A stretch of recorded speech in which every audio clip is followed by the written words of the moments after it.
abbaa keenyaa gooftaa si galateeffannaa jaalala keef gargaarsa kee hundumaaf maqaa gooftaa Yesuus Kiristoosiin galanni siif haa ta'u. Ameen. Dura keetti kan dhiyaanne ganama kana immoo sagalee keessarraa dhaga'uu barbaannaa nutti dubbadhu.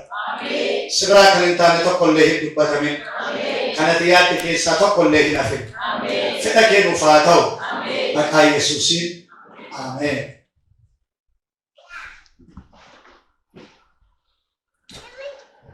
Sagalee Waaqayyoo keessaa kan isiniif dubbisu macaafa seera uumamaa boqonnaa tokko lakkoofsa seera uumamaa boqonnaa tokko lakkoofsa tokkorraa eegalee kan jiru maqaa Waaqayyootiin nan dubbisaa akkana jedha. Waaqayyo jalqabatti amantiiwwan Waaqaaf lafaa uume. Lafti bifa qabu onaas ture. Callaboo gadi fagoorra dukkanatu ture. Hafuurri Waaqayyoos bishaan irra hin socho'u ture. Waaqayyo inni haa ta'u jedhe. Ifnis hin ta'e. Waaqayyo ifichi gaarii akka ta'e hin arge. Ifichas dukkanichatti gargar hin baase. Waaqayyo ificha guyyaa dukkanichas halkan jedhee hin moggaase. Galgalis ta'e ganamni ta'e kuni guyyaa tokkoffaa. Waaqayyo bishaan keessatti wantiin akka waciitii gombifame tokko haa ta'u. Innis bishaan isa olafeef isa gadi hafe gargara baasu jedha. Waaqayyo wantii akka waciitii kana itti godhee bishaan bantii kanaa gad jiru bishaan bantii kanaa jirutti gargar hin baase. Akkasumas hin ta'e. Waaqayyo bantii sana Waaqa jedhee hin moggaase. Galgalis ta'e ganamni ta'e kun guyyaa lammaffaadha. Waaqayyo bishaanonni bantii Waaqaa kanaa gad jiran iddoo tokkotti walitti haa qabaman. Lafti inni bishaan irra hin ciifne immoo haa mul'atu jedhe. Akkasumas hin ta'e. Waaqayyo iddoo bishaan irra hin ciifne sana lafa bishaanota walitti qabaman sana immoo galaana jedhee hin moggaase. Kunis gaarii akka ta'e hin arge.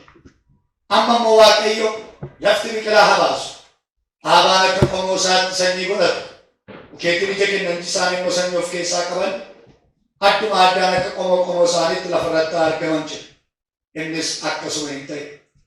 Lafti biqilaa dhaabbaa sanyii godhatu akka qomoo isaatti. Mukeetiin ija kennanti isaanii immoo sanyii of keessaa qaban. Adduma addaan akka qomoo isaaniitti hin baase. Kunis gaarii akka ta'e Waaqayyo hin arge. Galgalis ta'e ganamni ta'e nu guyyaa sadaffaadha jedha. Ani amma kanan isiniif dubbise seera uumamaa boqonnaa tokko lakkoofsa tokko amma 13tti kan jirudha.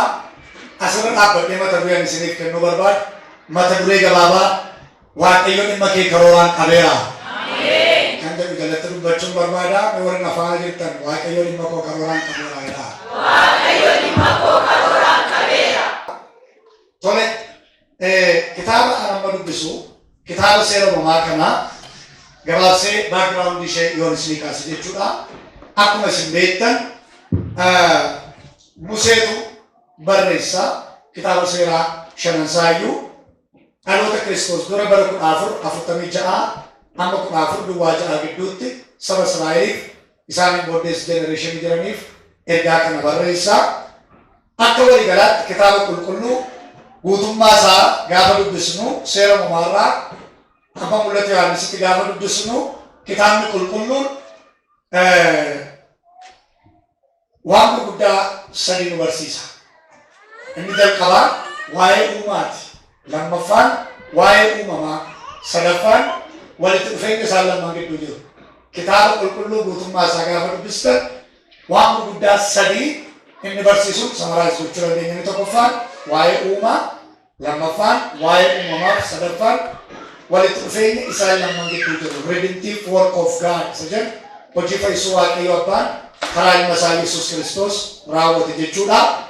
Gara kitaaba kakuu moofaatti gaafa deemnu kitaabni kakuu moofaa gaaddidduu kitaaba kakuu haaraati. Kana jechuun isa kakuu moofaa keessatti dubbatametu kakuu haaraa keessatti raawwatame jechuudha. Kanaaf kitaabni kakuu moofaa gaaddidduu kitaaba kakuu haaraati.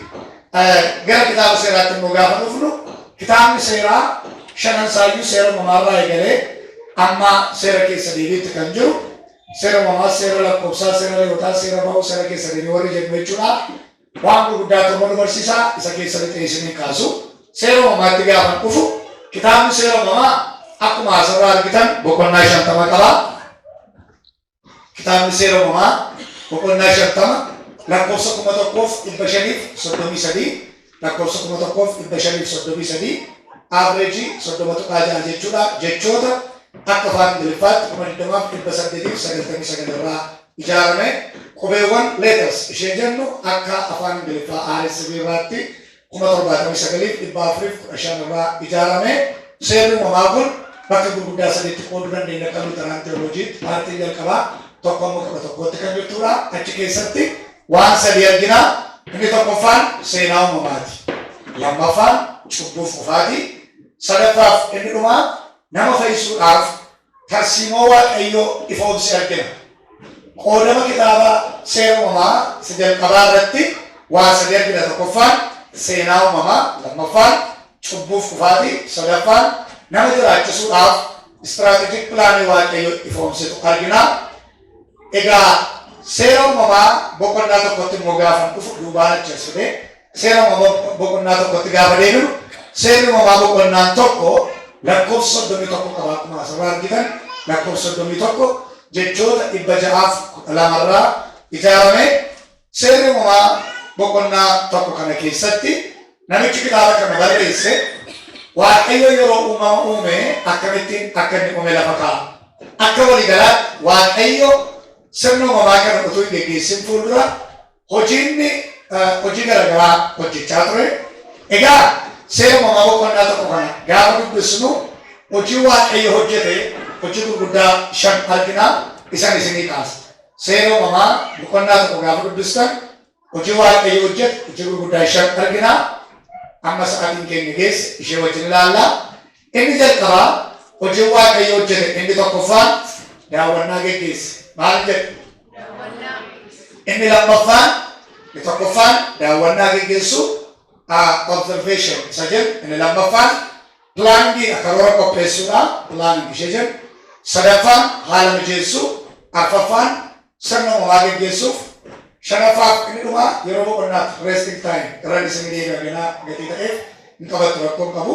Kitaaba seera uumamaa boqonnaa tokko gaafa dubbisu hojii Waaqayyo hojjetu 5 argina. Inni tokkoffaan maalidha jedhee daawwannaadha. Waaqayyo baroota dheeraadhaaf jiraachaa ture. Haa ta'u irraan kan hafe addunyaan kun biyyi lafaa kun yuunivarsiin har'aa arginu kun hin argamne ture. Jaarraa hedduudhaaf Waaqayyo tureera. Waaqayyo jira. Ergamoota isaatiin marfamee jiraachaa ture. Garuu sirni uumamaa hin geggeeffamne ture baroota dheeraadhaaf. The street before creation ishee jedhu seenaa sirna uumamaa duraa gaafa ilaallu jechuudha. Kitaaba qulqulluun barri jireenya Waaqayyoo dhumaan qabu jedha. Barri jireenya Waaqayyoo dhumaan qabu jechuun guyyaan itti jiraachuu jalqabee bara akkasiiti. Jiraachuun isaa lafti inni itti dhaabbatu immoo bara akkasiiti kan jedhu daangaan hin jiru jechuudha. Wanti daangeffame hin jiru jechuudha. Bara baraan kan jiraatu eternity isa jedhu. Egaa jaarraa hedduudhaaf Waaqayyo jiraachaa ture addunyaan kun utuu uumamin. Haa ta'u irraan kan hafe isa seenaa har'a mana barumsaatti arbii 7 jennee barannu kana isa kitaaba qulqulluun bara durii jedhee dubbatu qabnee gaafa laallu duratti 7 osoo hin taane bakka lamatti qooduu dandeenya arbii kana. Isheenis isa gara oliif isa gara gadi jedhamtee waamamtu. Isa gara olii uumaan ergamoota isaatiin marfamee jiraachaa. Isa gara gadii kanas kontirool godhaa ture. Haa ta'u irraan kan hafe inni gara gadii kun waan sadiin golgamee ture. Inni gara gadii kun seera uumamaa boqonnaa tokko lakkoofsa 1 argina. Isheenis maanni afaan Ingiliffaa isaan void darkness empty onaa gogaa duwwaa dukkanaa. Abbaan gammachiis iluu abbaa boora Oromootti kan inni dhalate diyaaleektii naannoo sanaatiin maal jedhaa hiikaa lafti bifa qabu onaa ture callaboo gadi fagoo irra dukkanatti ture jedhee kaa. Onaa gogaa duwwaa dukkanaa ture inni gara gadii kun. Bara dheeraadhaaf Waaqayyo jira. Inni gara gadii kun garuu maal ta'ee jira? Onaadha, gogaadha, duwwaa dukkanaa. Waaqayyo jira. Biqiltuun hin uumamne. Waaqayyo jira. Bineensoliin hin uumamne. Waaqayyo utuma jiru yuunivarsiitiin kun hin argamne. Jireenya namaa keessatti bara kanayyuu yeroo tokko akkas ta'a. Utuma Waaqayyo jiru haalli namaa onaa gogaa duwwaa dukkanaa kan inni ta'u. Waaqayyo jira. inni namni ilaalu garuu onaadha, gogaadha, duwwaa dukkanaadha. Haala namaa irratti Waaqayyo jiraachuun isaa hundaa miti. Sana nama barsiisuuf. Egaa jaarraa dheeraadhaaf otuma Waaqayyo jiru inni gara gadii kun onaa, gogaa, duwwaa dukkanaadha ture. Eebalaa as keessaa Waaqayyo utuu wajjin jiru mana kee keessa tajaajila gaa'ela jiruuf jireenya kee keessa Waaqayyo utuma jiru inni ati ilaaltu onaa, gogaa, duwwaa dukkanaa akka si jalaa ta'e. Ganama kana Waaqayyo daawwannaan jalqabaadha. Ameen jettee kan fudhatte siifata. Utuma Waaqayyo jiru inni gara gadii kun onaadha, gogaa, duwwaa dukkanaadha. Yeroo akkasii jira jireenya namaa keessa Waaqayyo wajjin otuma jirani, otuma Waaqayyo waaqessani mana namaa keessa, gaa'ela namaa keessa utuu Waaqayyo jiru, jiruu namaa keessa, karoora namaa keessa utuu Waaqayyo jiru, inni namni ilaalu yeroo inni itti onaa, gogaa, duwwaa dukkanaa ta'u gaaffii namatti ta'aa jire. Haalli namaa gaafa sana biyyillee Waaqayyo na wajjin jira jettee manaa baate deemsa jalqabde jedhee ollaan firrillee yeroo inni itti namarratti dubbatu jira. Si'a tokko tokko otuma Waaqayyo jiru inni namaa kun duwwaa, gogaa ta'ee yeroo itti cal jedhee nama laalutu jira. Namni haala akkasii keessa jirtu yoo jiraatte Waaqayyo si wajjin jira naan jedheera, Waaqayyo sin geggeessa, sin gargaara naan jedheera. Haalli koo garuu onaa, gogaa, duwwaa dukkanaadha kan jettoo jiraatte Waaqayyo ganama kanaa jalqabee daawwannaan eegala jedha. Hojii Waaqayyo hojjete inni tokkoffaan maal jedhamne daawwannaa geggeessuu murteesse. Egaa jireenya namaa keessatti wanti guddaan iddoo olaanaa qabachuun isarra jiru sanyiin akka isa Waaqayyoon daawwatamu irra caalu tokko illee jiru. Fira baay'ee qabaachuu caalaa, qabeenya guddaa qabaachuu caalaa, beekumsa guddaa qabaachuu caalaa, dookimentii gaarii qabaachuu irra Waaqayyoon daawwatamuun hundumarra caala. Mana namaa tajaajila gaa'ela jiruuf jireenya namaa Waaqayyo daawwannaan gadhaala. Hannami sirraa gore kan jireenyi dugda sitti gad hanfirri si dhiise haala rakkisaa keessa jira kan jettu Waaqayyo ganama kana si daawwadheera. Hojii Waaqayyo hojjete inni tokkoffaa maal jedhame daawwannaa geggeessuudha. Inni lammaffaan hojii Waaqayyo hojjete seera uumamaa boqonnaa tokko kana gaafa dubbisnu inni lammaffaan karoora qopheessuun pilaanin ishee jennu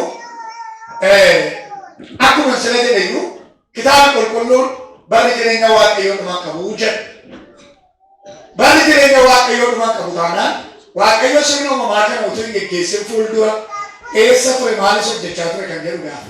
Akka waliigalaatti Waaqayyo sirna uumamaa kana utuu hin geggeessin fuuldura karoora ijoo sadiif xixinnaa afur baafata. Karoora ijoo sadiif xixinnaa afur baafata. Karoora ijoo Waaqayyo baafate sadan inni tokkoffaan karoora ijoo tokkoffaa, karoora ijoo lammaffaa, karoora ijoo sadaffaa yookiin garee uumaa tokkoffaa, garee uumaa lammaffaa, garee uumaa sadaffaa itti qabachuu dandeessu. Karoora ijoo tokkoffaa keessatti Waaqayyo uumuudhaaf yaade iddoodha. Iddoon uumuudhaaf karoorses iddoo gurguddaa sadii. Isheenis earth, sky, sea. Samii, dachee fi galaana. Karoora ijoo tokkoffaa keessatti Waaqayyo uumuuf yaade iddoodha. Iddoon uumuudhaaf karoorses iddoo gurguddaa sadii. Isheenis maal jedhamne samii, dachee fi galaana. Kanaaf har'a uumamni addunyaa kanarra jiran iddoo kana sadanitti kan isaan argaman. Waaqa kanaaf waaqa jala, galaana keessaa, lafa kanaaf lafa kanarra jechuudha. Karoora ijoo lammaffaa keessatti Waaqayyo uumuudhaaf yaade immoo iddoo mijeesse sana sadan irratti uumama garaagaraa fiduudha. Uumamni inni fiduudhaaf yaades uumama gosa shan.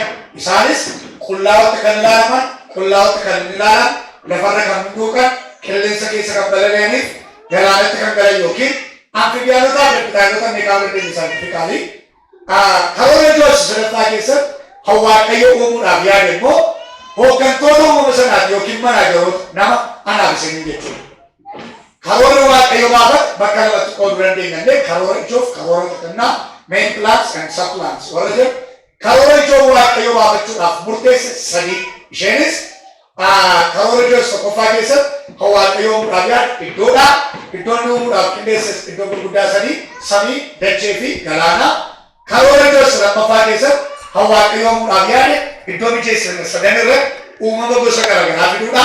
Karoora ijoo sadaffaa keessatti Waaqayyo uumuudhaaf yaade hooggantoota uumama sanaati yookiin manaajaroota nama anaaf isinii jechuudha.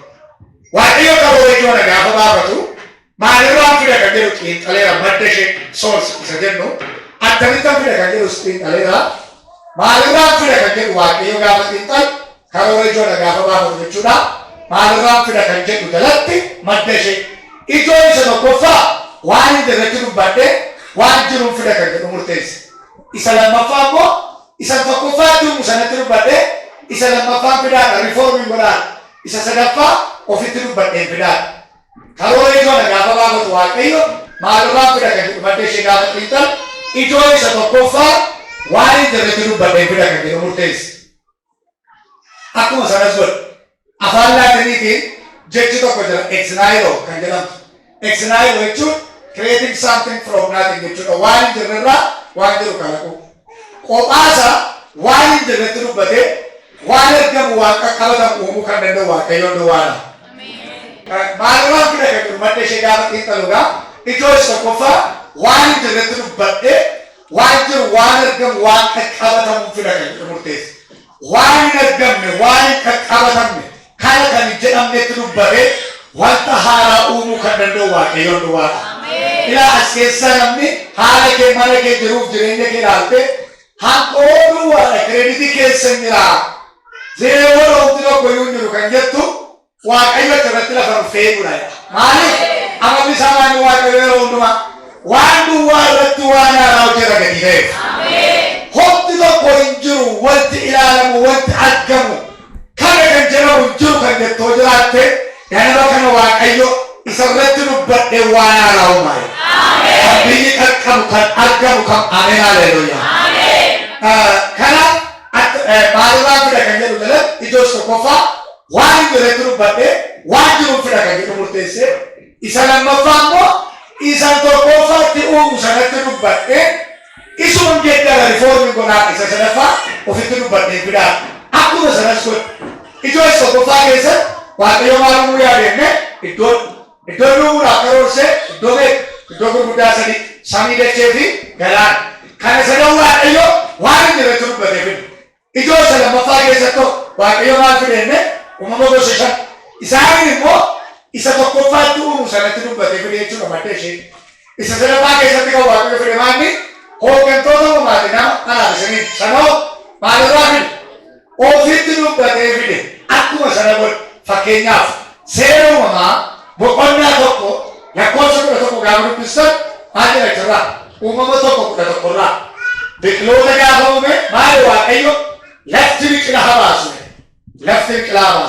lafatti dubbate tokko dabalatti qurxummii gaafa uume galaana keessa kan socho'u uumamni lubbuu qabaatee foon uffate argamu galaanatti dubbate tokko dabaluma isaa simbira gaafa uume qilleensa keessa waaqa jala kan balali'an argaman jedhu qilleensatti dubbate tokko dabalii afurratti bineensa gaafa uume lafti horiiqee bineensa lafaa akka qomoo isaatti habaasu lafatti dubbate tokko dabalii jaarratti nama gaafa uume hoo kottaa nama humnaa akka bifaaf fakkaatti keenyaatti jedhee ofii isaatti dubbate ilaalaa waaqayyo biqiloota gaafa uume lafti biqila baasu lafatti dubbate simbira gaafa uume qilleensa keessa kan balali'an argama jedhe qilleensatti dubbate bineensa gaafa uume lafti horiiqee bineensa lafaa baasu lafatti dubbate qurxummii gaafa uume galaana keessa kan socho'u haa argamu jedhe galaanatti bishaanitti dubbate nama gaafa uume garuu kottaa nama humnaa akka bifaaf fakkaatti keenyaatti jedhee ofii isaatti dubbate soo waaqayyo biqiloota uumuuf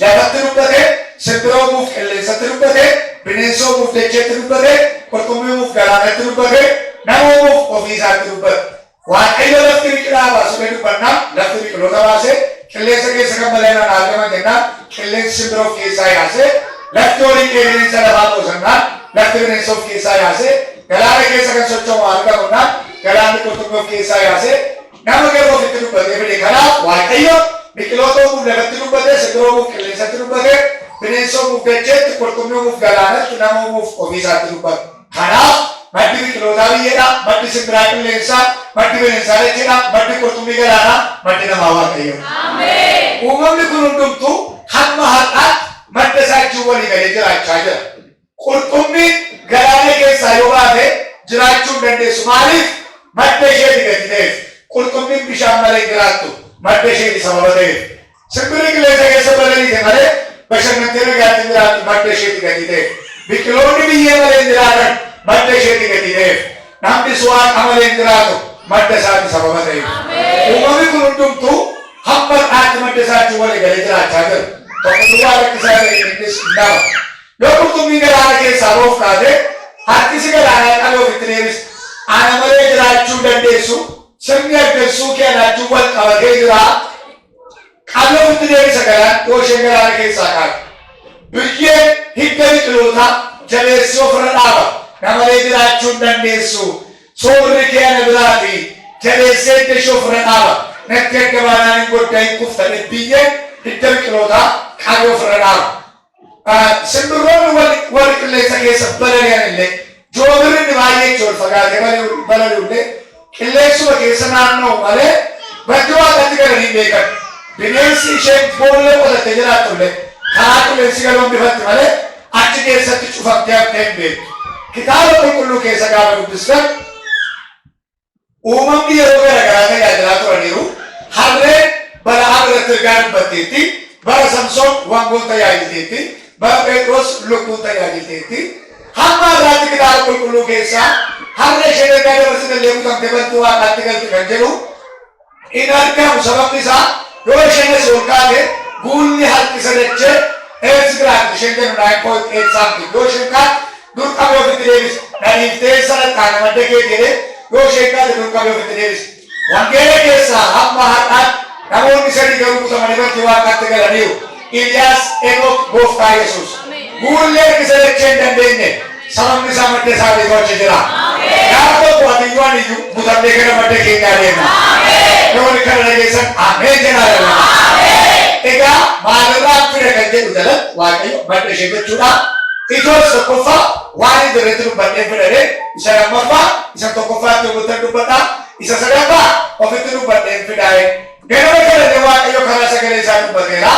Duwwaadha kan jettu Waaqayyo isatti dubbadhee isa duwwaa sagalatti dubbadhee waan ergamu waaqa qabatamu ta'ee geetti uumaye. Muraasa kan jettu immoo ishee muraasa sana rifoormiin godhaa irratti dubbadhee waan haaraa kalaqaa. Ameen. Namoonni keessan ameen jalaa fudhadhaa. Yoo maluuba kan jedhu jalatti immoo guyyaa jaattan humnee fixalee xiyyeeffannoo isaanii guddaan ilmaan namaa irratti gatii ta'eef kamiyyoon duroomi namaaf gaarii ta'a kan jedhu erga xiixalee booda guyyaa ja'a kana sadiif riba galabatti baasee sadii ishee tokko haatti keete ishee tokko irraa lama eebbise. Sadii irraa lama yoo dhiftanii tokkotu hafaa kana jechuun iddoo sadiitti baase jechuudha. Karoora iddoo tokkoffaa keessatti Waaqayyoo maali ganne iddoon dhumes iddoo gurguddaa san isheenis samii dachee fi galaana sana kan hin dhume guyyaa tokkoffaa guyyaa lammaffaa. Kanaaf baay'inni biyyattiin jechuudha lama. Uumama boqonnaa tokko dhiitarna. Karoora iddoo lammaffaa keessatti uumama gosa 5 uume jennee sana kan hin dhume guyyaa sadaffaa, guyyaa arfaffaa, guyyaa shanaffaa. Kanaaf baay'inni biyyattiin jechuudha sadii uumama tokko 125. Karoora iddoo sadaffaa keessatti Waaqayyo uume uumama gosa tokkotti isheenis hooggantoota uumaa yookiin manaajaroota nama anaaf isin jechuudha sana kan hin dhume baay'ina guyyaa tokkotti guyyattiinis guyyaa ja'affaadha uumama tokko 26 arganna. Kun karoora ijoo Waaqayyo baafate gaafa ta'u ganama kanas Waaqayyo baranaa Waaqayyo baafate immoo afurtu jirti jenne sappilaans isheen jennu afurtu jirti isheenis gaaffiiwwan bu'uuraa fundamental question ishee jennuuf deebiidhaan gaaffiiwwan bu'uuraa arfan jirtuuf deebiidhaan isaanis maanni what, how, where, when ishee jennu maalan uumaa, attamittan uumaa, eessattan uumaaf yooman uumaadha. Kan arfaniif deebiidhaan jechuudha karoora xixinnaa gaafa baafatu. Karoora xixinnaan Waaqayyo qopheeffate inni tokkoffaan maalan uumaadha. Maalan uuma kan jedhu jalatti Waaqayyo waan gurguddaa lama uumuu murteesse. Karoora xixinnaa kana gaafa baafatu maalan uuma kan jedhu jalatti waan gurguddaa lama uumuu murteesse. Isaanis inni tokkoffaan uumama addunyaa kana irratti argamu kan sochoof kan hin sochoone yookiin isa lubbuu qabuuf lubbuu hin qabne hundumaa. Inni lammaffaan immoo hooggantoota uumama sanaati yookiin manaajaroota nama anaaf isin jechuudha. Akkamitti nama kan jedhu jalatti amma arraba koo fayyadama kan jedhu murteesse. Ta'in jedhaa inni sin ta'a kan jedhu murteesse. Afaan akka saayinsiitti wanti fakkeenyaaf miitanii guutanii walitti dhaan elementii kan biraa arganna. Haayidroojinii oksijiinii walitti dabalee bishaan arganna. Yookiin halluu adii gurraacha walitti namne halluu bifa kan biraa arganna gabaabaa ta'uu warshaa hojjetanii jiraatan. Akka saayinsii waa tokko argamuuf waa lama walitti dabaluurra jira. Waaqayyo garuu waa lama jedhee inni osoo hin taane akka warra makoon fayyadama ta'in jedhaa inni sitti kan jedhu murteessee kanaaf seera uumaa boqonnaa tokko lakkoofsa tokko amma 25 gaafa dubbistan seera garaama waaqayyo kuna ta'u jedhe inni sitti waaqayyo kuna ta'u jedhe inni sitti kan jedhu arginu. Hagas isa ni barbaannee dhabne yaadnee bira gahuu dadhabne fiinnee qaqqabuu dadhabne humna beekumsa dandeettii qabeenya keenya waliisa ta'e yoo waaqayyo ta'u jedhe hin ta'a. Ati maal yaaddee hawwite yeroo keetti fixxee qabeenya keetti dhangalaaftee gaarsa waldaan marattee mangistii keessatti gaafattee eega furmaata isaa wal'aante harka marattee taa'aa jirtala. Humna kee gararraa beekumsa dandeettiif qabeenya kee gararraa ka'ee sati mataadhaatti dhukkubdee dhiifte sichi dureette ganama kana waaqayyo siifa ta'uudha. Yoo waaqayyo haa ta'u jedhe waan haaraatu ta'a. Akkamitti nuuma kan jiru jalatti egaa amma warra makoon fayyadama kana jechuun ta'in jedha inni sitti haa kan jedhu murteessee akkuma sanas godhu. Eessatti nuuma kan jiru jalatti immoo iddoo gurguddaa sadii mijeessuu murteesse samii dacheef galaana sila dubbadheera nan darbaa. Yoo nuuma kan jiru jalatti immoo karoora ijoo gaafa baafate guyyaa jaartan uumee fixaa'ee kamiyyoon dura namaaf gaarii ta'a kan jiru xiinxalee booda ja'a kana sadii firii bakka lamatti baasee sadii ishee tokko keetii ishee tokko irraa lama hir'iseen karoora xixinnaa kana gaafa baafatu garuu guyyaa jaartan uumee fixaa'ee kamiyyoon dura namaaf gaarii ta'a kan jiru xiinxalee booda ja'a lamaa firee sadii godhee sadii lamaan baay'isee ja'a godhee lama wal qabsiisee jechuudha gabaabumatti guyyaa tokkoffaaf guyyaa arfaffaa walitti hidhee guyyaa lammaffaaf guyyaa shanaffaa walitti hidhee guyyaa sadaffaaf guyyaa ja'affaa walitti hidhee kana jechuun uumamni waaqayyo guyyaa tokkoffaatti tumeef guyyaa arfaffaatti tume wal qabattee jirti. Ani guyyaa lammaffaatti tumeef shanaffaatti tume wal qabattee jirti. Ani guyyaa sadaffaatti tumeef guyyaa ja'affaatti tume wal qabattee jirti. Ilaala guyyaa tokkoffaatti bantii waaqaan lafaa guyyaa tokkoffaatti guyyaa lammaffaatti bantii sadiitti reqebiitu murjifatis. Kanaaf gaafa guyyaa tokkoffaatti waaqaaf lafa uumu isa guyyaa tokkoffaatti uumuuf jedhe xiinxalaa ture jechuudha.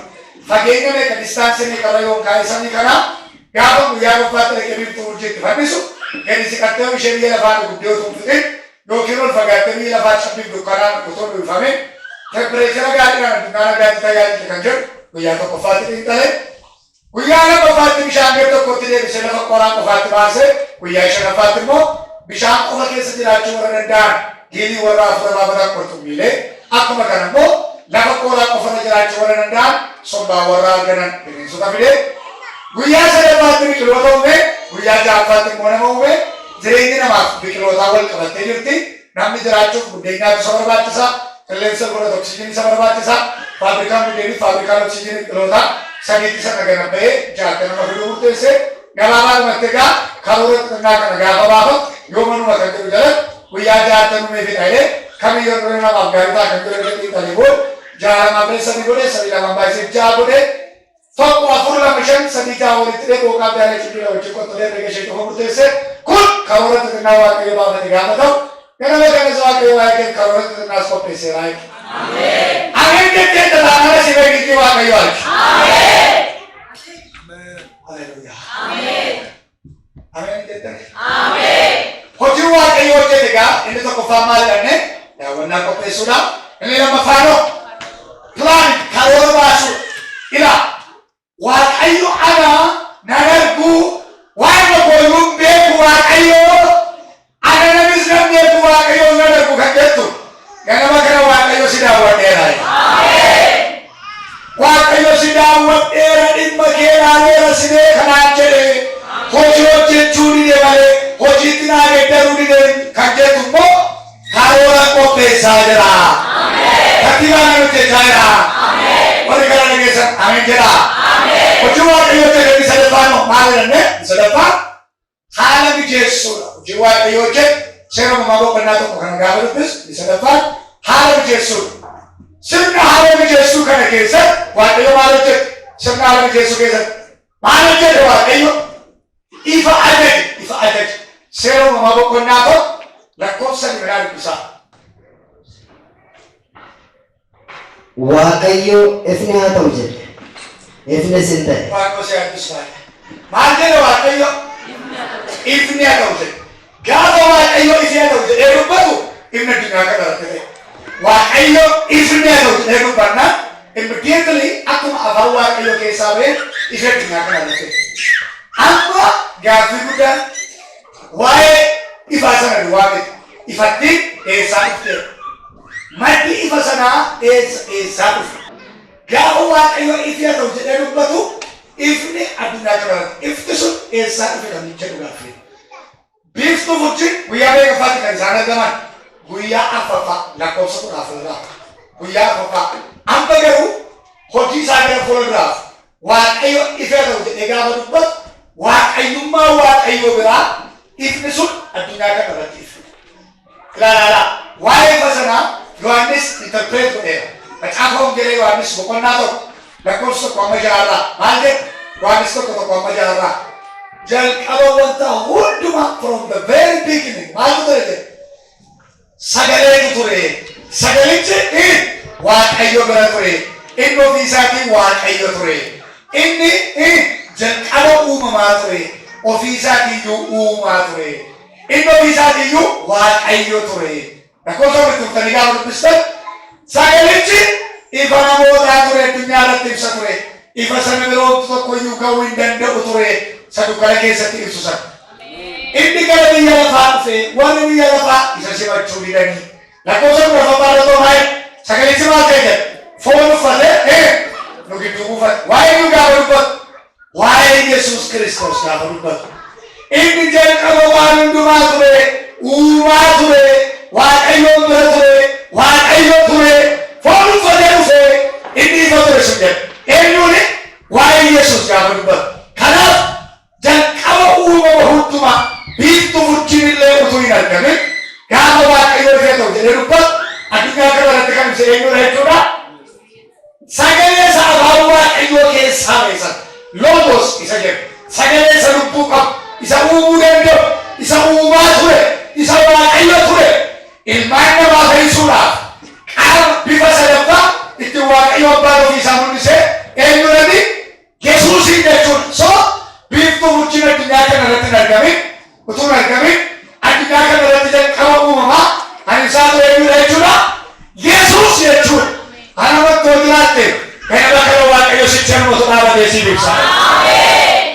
Laala gaafa waaqayyo ifee ta'u jedhee dubbatu gaa sagalee bashii afaan waaqayyo keessaa baate sanaaf kakwaanaa keessatti saboon uffatee dhufe Yesuusin jechuudha. Sagaleetti bashii afaan waaqayyo keessaa baate sanaaf addunyaa kana irratti ibsa jechuudha. Sagaleetti keessaa dhufte waaqayyummaa waaqayyo biraa waaqayyummaa waaqayyo isa jennu qaama kan biraarraa waaqayyummaa waaqayyo isa jedhamu amala waaqayyummaa waaqayyo qaama kan biraarraa karaa gurguddaa sadii adda baafnee ittiin ibsuu dandeenya. God's attributes isa jennu baay'eetu jira. Isa kaan namni kiristiyaanummaa isaatti yoo jabaatu itti guddachuu danda'a. Fakkeenyaaf qajeelummaa, qulqullummaa, amanamummaa isa jedhamu kiristiyaanni kiristiyaanummaa isaatti jabaatu gara sanatti guddachuu danda'a.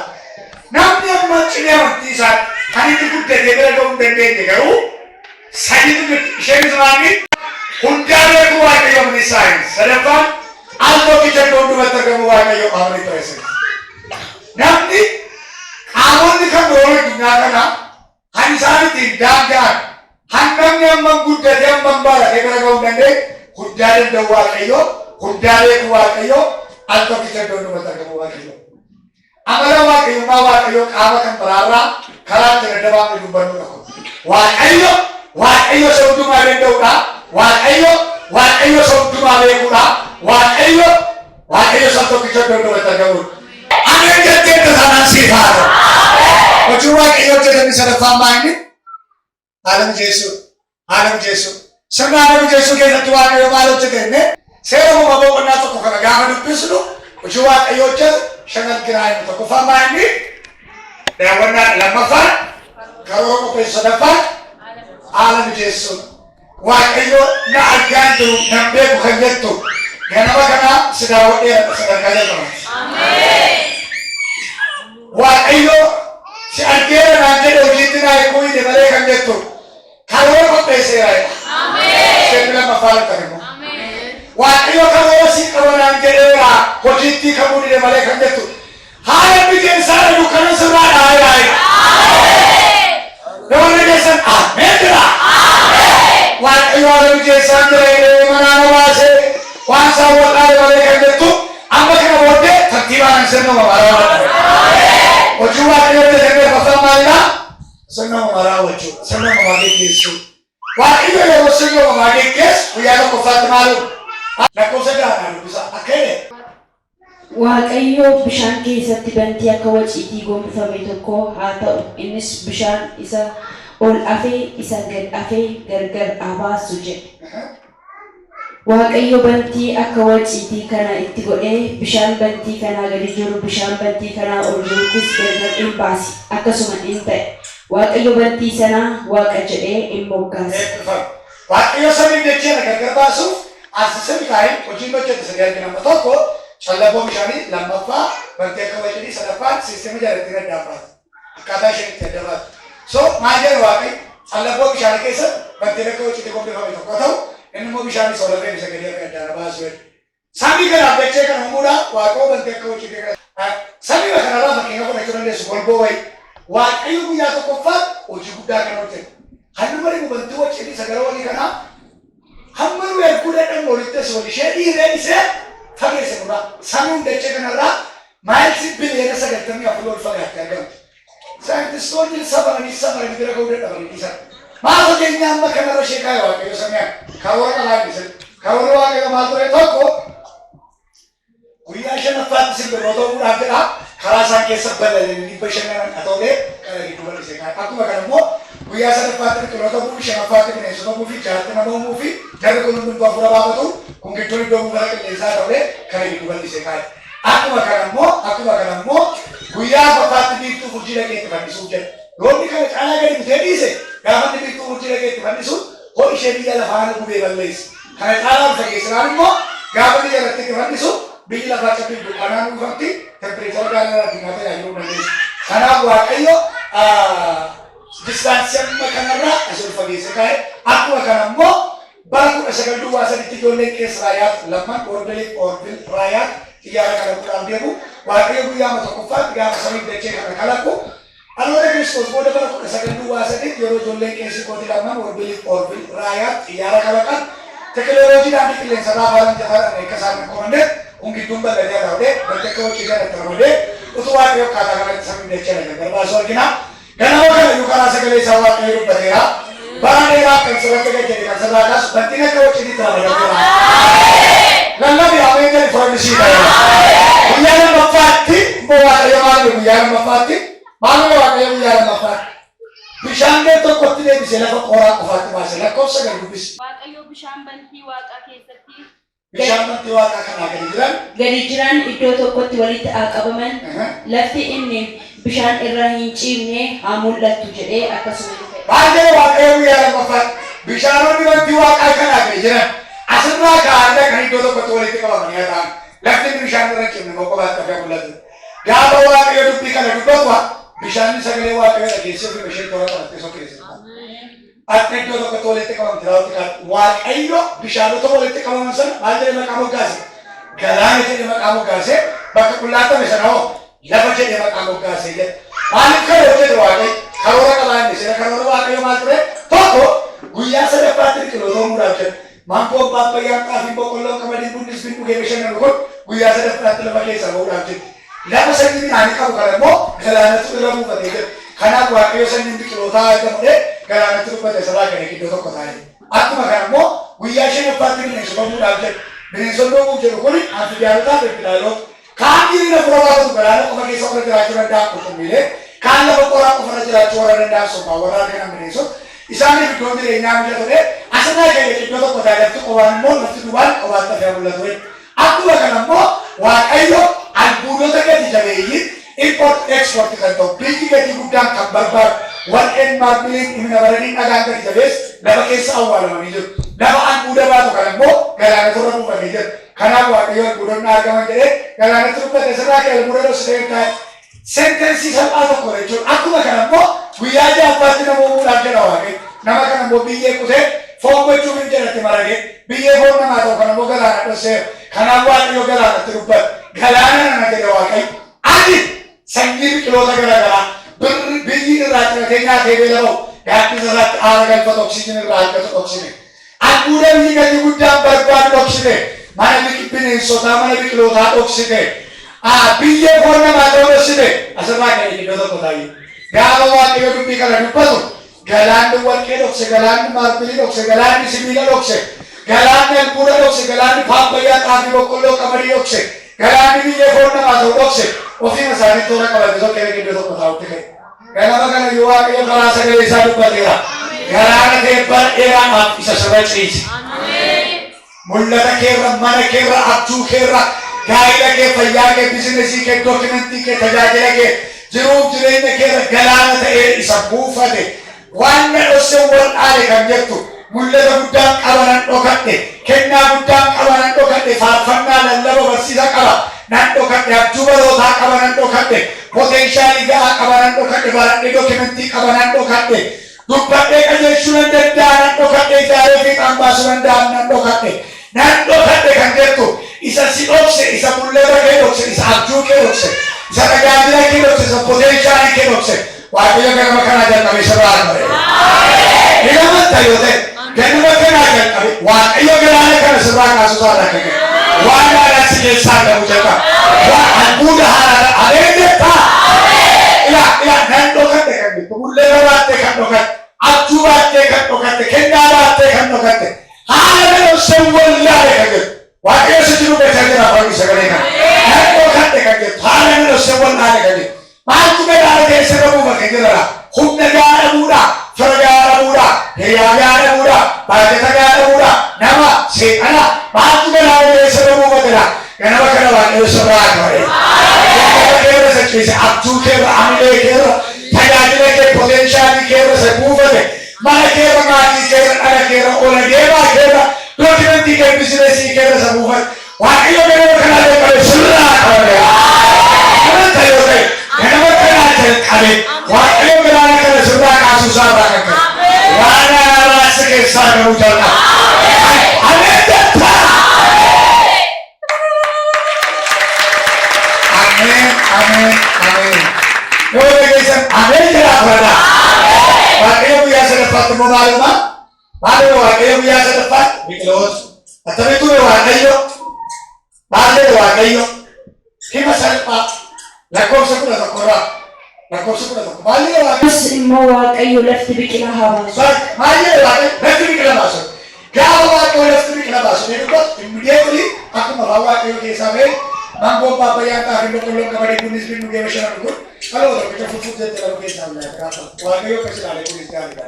Lakkoofsa 13 gaafa dubbistan kunis gaarii akka ta'e Waaqayyoon akka galgalli ta'e ganamni ta'e guyyaa sadaffaadha. Eessaan irra biqiltuun sun lafti duwwaadha. Lafa duwwaa irratti ergaa Waaqayyo gaafa dhaqu lafti duwwaaf ergaa Waaqayyo wal argannaan biqiloonni argaman. Inni duwwaadha jechuuf ergaa Waaqayyo wal argannaan waan haaraatu argama. Ikaa kwaad ayideedha. Duwwaadha inni jechuuf ergaa Waaqayyo wal argannaan waan haaraatu biqila. Paapayyaa, maangoo, xaafii waan biyyi gaaddisa isaatti boqotu. An biyyi irraa xirate nyaatee beela'u. Dhageessittan hima duwwaadha inni haalli kee, duwwaadha inni jireenyi kee. Gooftaan ganama kana sagalee isaa fiduurraan kan ka'e lafa biyyi itti haala galfatu taate. Biyyi irraa xirate nyaatee beela'u. Ameen jechuudha. Kitaabni qulqulluun maal jedha? Isin maal Waaqayyoo ta'e? Maasii Waaqayyooti. Lafti Waaqayyoo irra qotu eessan jireenya keessan. Yaa maasii Waaqayyoo ganama kana sanatti dubbadheera waan haaraa biqilcha. Faarfannaa haaraa, lallaba haaraa, barsiisa haaraa, digirii haaraa, miinda. Ameen jechuudha. Hallelujah. Guyyaa tokkotti immoo Waaqayyo maal uume? Biiftuu urjii. Akkamitti immoo Waaqayyo? Lakkoofsa 14. Akkasuma Waaqayyo guyyaa fi halkan gargar baasuuf bantii Waaqaatti ibsoonni haa jiraatan. Isaan milikkitoota buusaan waggaa guyyoonni waggoonnis ittiin beekaman haa ta'u. Akkana Waaqayyo guyyaa halkan gargar baasuuf ibsoonni bantii Waaqaatti jiraatan. Isaan immoo milikkitoota buusaa waggoonni guyyoonni ji'oonnis ittiin beekaman akka kan jedhee. Hamma guyyaa sadaffaatti fuuma ishee Waaqayyo jalqaba fidee jira malee bona gandarraa baasaa kan guyyachuun seeraan addaan hin baane lakkaa'ame. Kanaaf waaqayyo isaa gurguddaa lama dhaqeechi kaa'ee guyyaan 365 walakkaa walumatti uffite lakkaa'amte turte. Guyyaan 365 walakkaa sana waaqoo gad fuudhee soddomaaf ta'e ji'a 12tti baasee jetti sadii firee waqtii afuritti baasee bona gandarraa baasaa jedhanii waqtitti afurii firee jetti deebisee jetti soddomaaf ta'e guyyaatti baasee guyyatti lama ta'e sa'aatii 12tti deebisee ibsaa baay'ee guddaa ta'e keessatti fudhisee biiftuu jechuudha. Sa'aatii 12 dugda keetti as qabii ibsidhe waliin caalchisii 12 taanaan naannoo warra gamaa tajaajila dheessi wichoonii ofiirra kaa'ee isa xinnaa kun immoo gaafanni kun naannoo warra gamaa tajaajilu itti gaaddisee urjiin achitti fafannise utuu waaqayyo akkaataa kanatti halkan guyyaa bona ganna birraa arfaasaa waqti isa jedhamu asmara san jettan jechuudha biyya kan asmara utuu waaqayyo asmara sirreessu argee ganama kana waaqayyo karaa sagalee isaa dubbateera. Isa asmara dhabe barumsa asmara dhabe tajaajila asmara dhabe gaa'ela jiruuf jireenya asmara dhabe waaqayyo beekama kanaa jalqabee asmara kan deebisa. Expireetiin jiru na bira siin jira waaqa amee jedhu fuulisita. Maaltu yeroo tutti na jalaa darbe jedhaa jirta laata. Hambiyyuu sichi itti darbeera isa nami jedhaa jiru. Gaa'ela asmara dhabe barumsa tajaajila jiruuf jireenya hin darbe sichi jiru isa jedhu. Waaqayyo ganama kanaa jalqabee tooratan deebisa. Guyyaa shanaffaatti immoo waaqayyo maaluma bineensota akkamitti waaqayyo lakkoofsanii dabalaa eegale akkee bineensonni lafa irratti argaman jedhe gaafa waaqayyo dubbii kana dubbatu immediately bineensonni kana addunyaa kana irra guutanii jiran amma tokkicha qaban jedhanii fuula waaqayyo dhufanii salphii qabatanii dhaabbatan waaqayyo akkasii kunis gaarii lakkoofsanii deebii gaafa dubbistan kunis gaarii akka ta'e waaqayyo nagee gabbalii ta'e ta'e kuni guyyaa shanaffaadha kanaaf waaqayyo guyyaa shanaffaatti faabrikaa lafaa faabrikaa qotii faabrikaa dhuunfaa faabrikaa urgoo sirreesse guyyaa jaatamna fide murteesse guyyaa shanitti saddeetteenna binaa ta'uu dide kan jettoo jiraatte singanne sinniimne sinirraamanne murataaf dhadhaan fidaa jira. Guyyaa tokkotti naa ta'uu dide kan jettu iddoo jireenyaan mijeessaa jira. Lama tokko deegame kan jettu boombaan galchaa jira. Sadiitti naa ta'uu dide kan jettu buddeenaaf uffatan fidaa jira. Afuritti abdeedeemalle kan jettu insaan galchaa jira. Guyyaa shanaffaan akkoo ta'uu dide kan jettu fooniin dhadhaan fidaa jira. Hiddaa mijeessee wal qixxeessee uffee jettee akkati jiraattu barbaade. Dhibba kee karooraan hojjechaa jira. Eewwan afaan bittan dabala waaqayyo dhimma koo karooraan qabeeraa jedha. Waaqayyo dhimma namaa karooraan hojjechuu isaa kan nutti mul'isu seera uumamaa boqonnaa tokko gaafa dubbisnu kan gurguddaa sanii jira. Inni tokkoffaan nama guyyaa ja'affaatti uumuu isaatti isa dubbachaa jiru. Lammaffaan nama qaama guutuu godhe uumuu isaatti sa'aatii tokko isa dubbachuuf. Sadaffaan fedhinni dhumaa madda namaa waaqayyo isaa gochuu isaati. Sirriitti keessa ta'e interpreet gochuuf sa'aatii qabu asuma irratti dhaabaa ganama kana waaqayyo dhimma kee karooraan qabeera.